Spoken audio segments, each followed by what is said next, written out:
ముఖ్యమంత్రి గారు ఒక పోస్టర్ రిలీజ్ చేసిండు, మన తెలంగాణ ముఖ్యమంత్రి రేవంత్ రెడ్డి గారు. ఏమని? స్టాండ్ విత్ హర్ అంటే మహిళతో నిలబడండి అని ఒక పోస్టర్ రిలీజ్ చేసిండు. ఎవరు నిలబడాలట? మహిళతోని మగవాళ్ళు నిలబడాలట. ఆ పోస్టర్లో కూడా హర్ అని ఉన్న దాని కింద 2 మీసాలు పెట్టారు.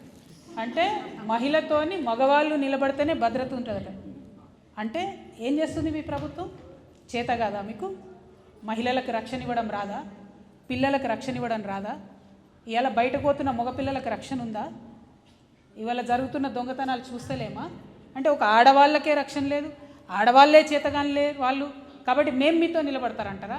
ఇది ఖచ్చితంగా మహిళలకు అవమానమే. ఎందుకంటే అసలు రాజకీయాల్లో ఎంతమంది ఉన్నామండి మనం? 0.00003% ఉన్నాం. ఇప్పుడు మేము మాకే నిలబడ జాగలేదు, మీరు మాతో నేడ నిలబడతారు? స్టాండ్ విత్ హర్ అట. ఎందుకు స్టాండ్ విత్ హర్? ఏం చేద్దామని తెలుసా దీని వెనుక కుట్ర?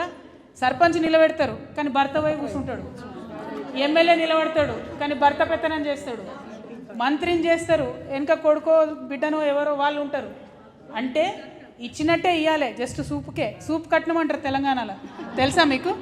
ఆ పదవులు మనకిచ్చే పొజిషన్లు అంతా సూప్ కట్నమే. అందుకే ముఖ్యమంత్రి గారిని మేము డిమాండ్ చేస్తున్నాం, స్టాండ్ విత్ హర్ కాదు, గివ్ హర్ స్పేస్. ఇది మా జాగృతి విధానం ఉంటుంది, ఇది మా జాగృతి నినాదం ఉంటుంది. మీరు తప్పు చెప్తున్నారు.